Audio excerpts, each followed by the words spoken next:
Opposition leader Aubrey Norton, during his recent weekly press conference, lambasts the government on its failure to grant public servants a livable income, which exacerbates the poverty issue locally, following revelations from the World Bank on Guyana having the highest poverty rates in Latin America and the Caribbean.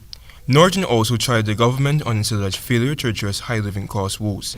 Moreover, Norton's statement prompted the response of Finance Minister Dr. Ashley Singh, who posited that the World Bank's updated fact sheet on Guyana reflects statistics of 2019 under the tenure of the APNU AFC regime, now opposition.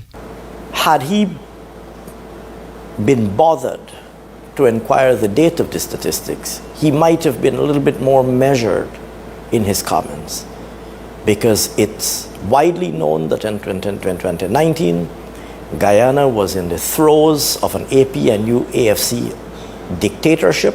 Singh postulated that Norton should reconsider his statement and rethink other relevant factors when cross-examining poverty issues. The finance minister maintains the notion that the APNU AFC during his stint in office were allegedly the key players in Ghana being somersaulted into an economic crisis due to dictatorship. Hours later, PNCR Youth Policy Advisor and economist Elson, in a video statement, reminded viewers of the PPPC's reluctance and pussyfooting on the increment of the private sector minimum wage, which eventually moved from 44,200 to 60,000 Ghana dollars, due to the outcries from civil society. When it comes to poverty alleviation, didn't it take the government nearly 6 long months to raise the national private sector minimum wage, which was already approved by the tripartite committee, from a paltry 44,200 to a similarly threadbare 60,000?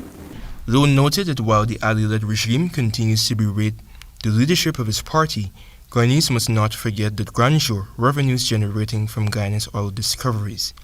The Economist called for equitable distribution of 300,000 Ghana dollars per household to mitigate the high living cost woes. At least 300,000 per household is available.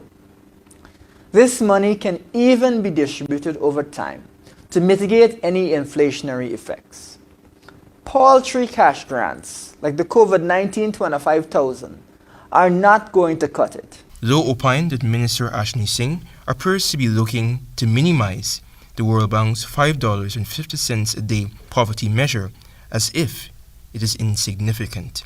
The Economist reasoned that for huge numbers of Guyanese to be living on $5.50 a day, as outlined in the World Bank report, when the country is earning billions of dollars in revenue, it is preposterous and clearly shows the government's incompetence and corruption. Living on $5.50 a day is a desperate situation. In addition, for huge numbers of Guyanese to be living on $5.50 a day when the country is earning billions of US in oil revenue is both preposterous and shameful.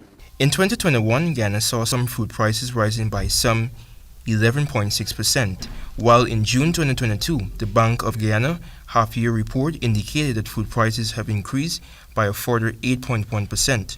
According to Lowe, food prices by Christmas 2022 are likely to be 25% higher than last Christmas. The Economist on this note urged the government to stop the blame game and step up to the plate. Lowe also noted that with the additional oil revenues coming from the recent discoveries, the ball is now in the government's court. Antonio Day reporting for the AGP Nightly News.